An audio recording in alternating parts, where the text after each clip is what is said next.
how do you engage people for an app or for a web app through gamification, like a marketing tool, as a marketing tool?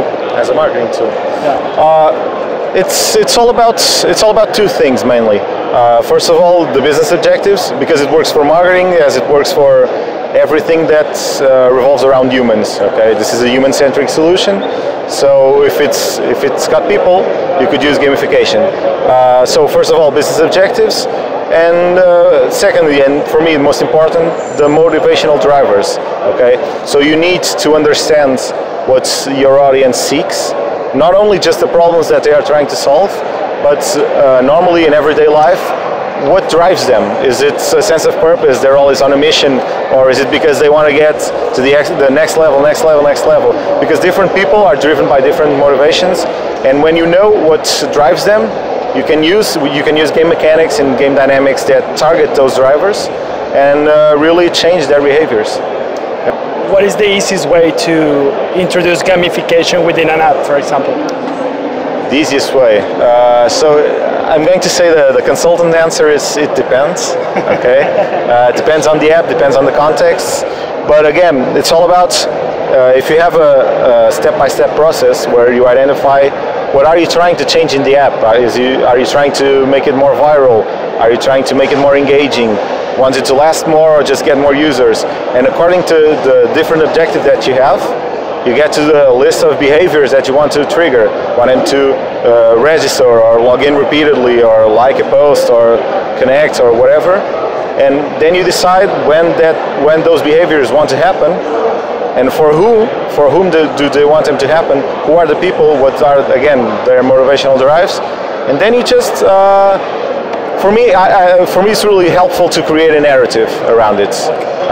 For me it's really important to have like a storyline. It doesn't need to be fantastic or something like that. It could be really simple. But for me it helps because the story has the overarching storyline, and when you have characters and you have a mission, you have stuff like that, it's easier for you to choose what game mechanics to use. But again, you need to have a process where you identify the objectives, the behaviors, and the target audience. Okay. In order to keep, I don't know, because every time you have gaming, the word gaming, there is winners and losers. So have you? No, not exactly. Not exactly. No, because there are two types of games. You have the zero-sum games, and that's what happens when someone wins and someone loses. But there are also you've got infinite games where nothing ever ends. So there's not really a winner. Or you could have like momentary winners or momentary win states. There are a lot of collaborative games out there, and there's an end condition, but it's for everyone. Okay. And even with World of Warcraft, you have that. You have team raids where you have 20 people. They're not fighting against each other. They're on a mission together to beat. Okay, I guess the boss loses, but for the players involved, everybody wins. Okay? Because when you lose, you feel like frustrated.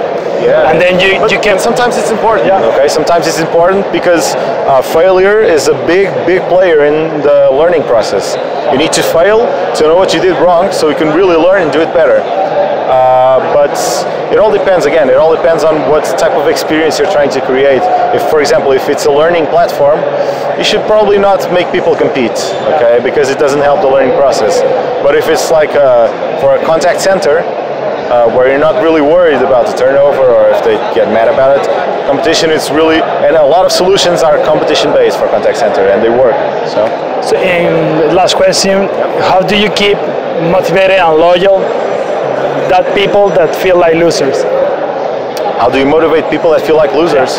Or to keep it loyal and engage with your product or your... Again, and I'm repeating myself, but it's all about what motivates them, okay? Even if they're feeling like losers, there's probably something that they're looking for. Maybe if it's because they feel lonely, maybe it's because they feel they never win. So if they never win, narrow down the game space and create some space where they're winners. That happens a lot with leaderboards. Okay, so there are a lot of games that now, instead of just having an overall leaderboard, they have like the leaderboard of the week. So if you're new to the game, in the overall leaderboard you're down there. But during that week, if you played a lot, you're near the top.